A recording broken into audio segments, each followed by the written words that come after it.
Olá pessoal, no vídeo de hoje a gente vai falar um pouquinho sobre como resolver um sistema linear utilizando o MATLAB, de forma simples, não precisa nem criar uma função no MATLAB, é bem tranquilo mesmo.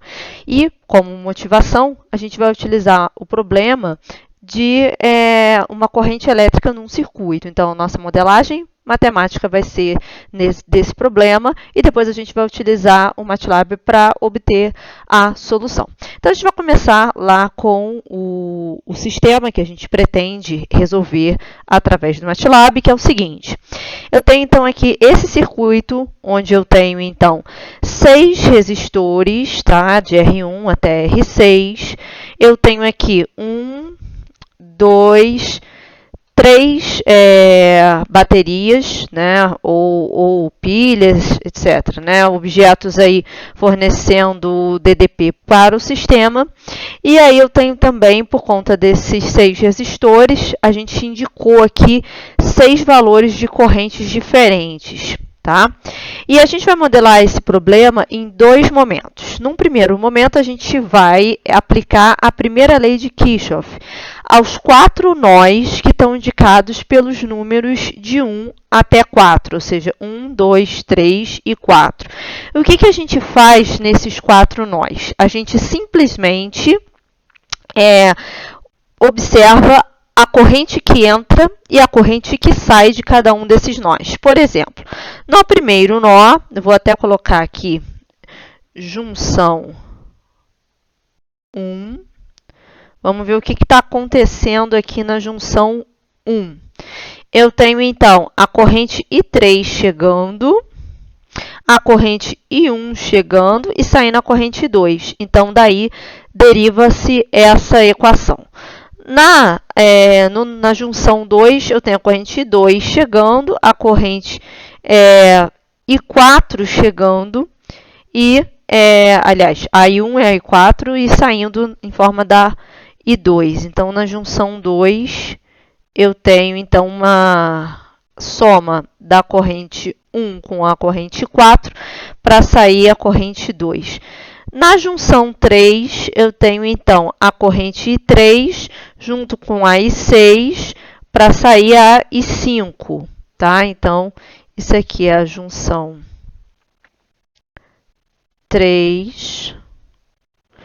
E na junção 4, finalmente, eu tenho a I5 como uma soma da I4 com a I6. Então, essa aqui é a junção 4, tá? Então, essa análise foi feita considerando aqueles nós, e agora a gente vai aplicar a segunda lei de Kirchhoff, que é analisar, então, para cada um desses caminhos, que nós colocamos aqui o caminho 1, que a gente está girando no sentido anti-horário, caminho 2 no sentido horário, caminho 3 no sentido anti-horário, e aí a soma, então, das DDPs em cada um desses caminhos, tá? Então, no caso, no caminho 1, eu tenho essa parte correspondente ao resistor 2, a parte correspondente ao resistor 1 e os 10 volts, está aqui.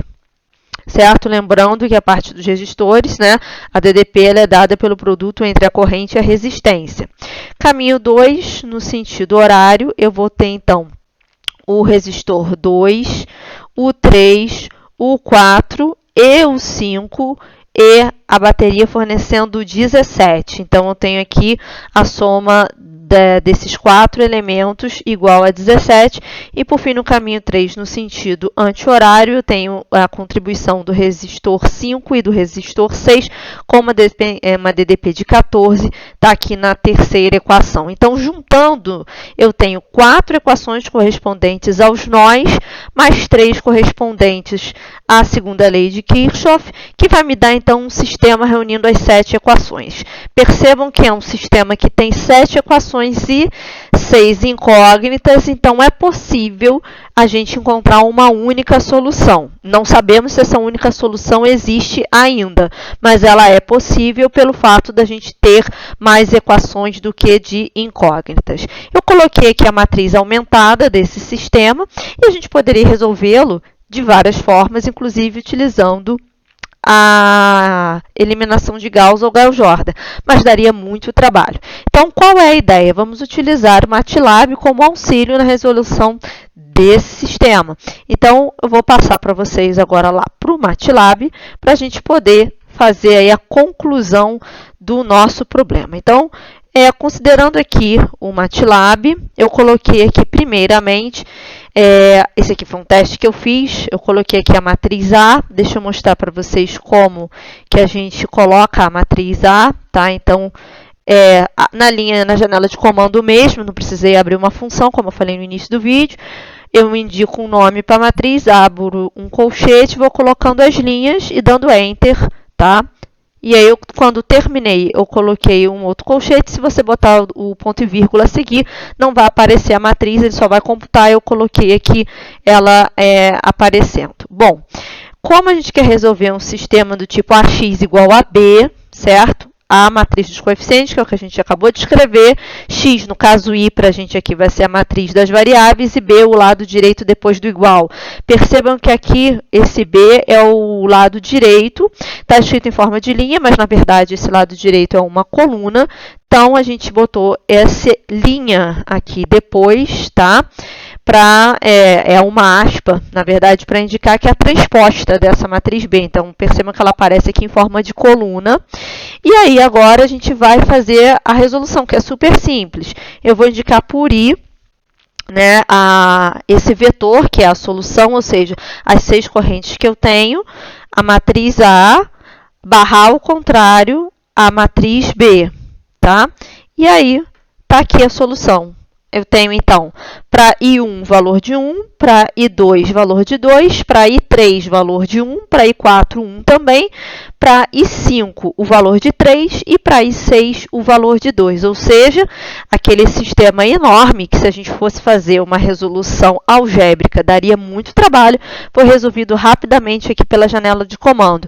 Se você não tem acesso ao MATLAB, por ser um software pago, o Octave também faz o mesmo tipo de serviço aqui. No caso, eu mesma estou usando o Octave, que é um software livre e que tem os mesmos tipos de comandos do MATLAB. Então, considerando lá o nosso sistema, né, a resolução aqui, então a gente teria para I1 igual a 1, tá? Vamos só fechar aqui. I2 seria igual a 2.